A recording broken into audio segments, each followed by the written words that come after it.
जय श्री कृष्णा। परिवर्तनीय एकादशी। धर्मराज युधिष्ठिर ने कहा, हे भगवान, भादो माह के शुक्ल पक्ष की वाली एकादशी का नाम तथा उसके करने की क्या विधि है, सो मुझको वर्णन कीजिए। श्री कृष्ण जी ने कहा, हे धर्मावतार, अब मैं आपके सामने भादो मास की शुक्ल पक्ष की एकादशी का विधि पूर्वक वर्णन करता हूँ, सो आप ध्यानपूर्वक सुनो।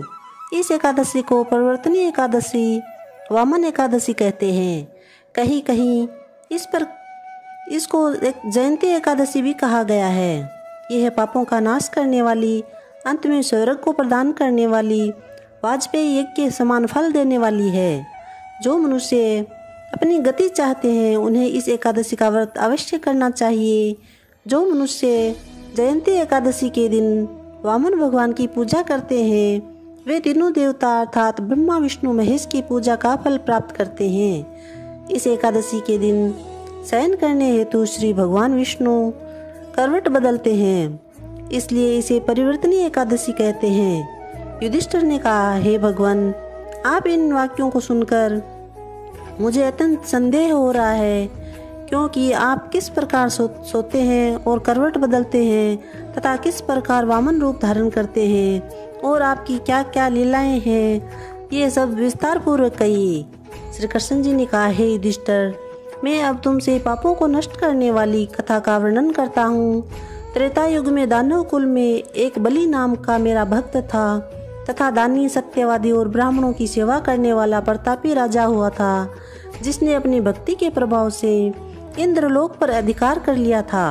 बलि द्वारा इंद्र के स्थान को ले लेने से इंद्रादि सभी देवता स्थान विहीन होकर दुखी होने लगे और उन्होंने भगवान के पास जाकर प्रार्थना की। तब भगवान ने वामन रूप अवतार धारण करके अत्यंत तेजस्वी ब्राह्मण बालक के रूप में राजा बलि पर विजय प्राप्त की थी। युधिष्ठिर ने कहा, हे माधव, आपने बलि को वामन अवतार धारण कर कैसे जीता, ये सब कथा विस्तार पूर्वक सुनाइए। श्री कृष्ण जी ने कहा, हे राजन, मैंने वामन रूप धारण करके राजा बलि से याचना की कि हे राजन, आप मुझे 3 पग भूमि दे दो, जिससे तुम्हें 3 लोक का दान का फल प्राप्त होगा।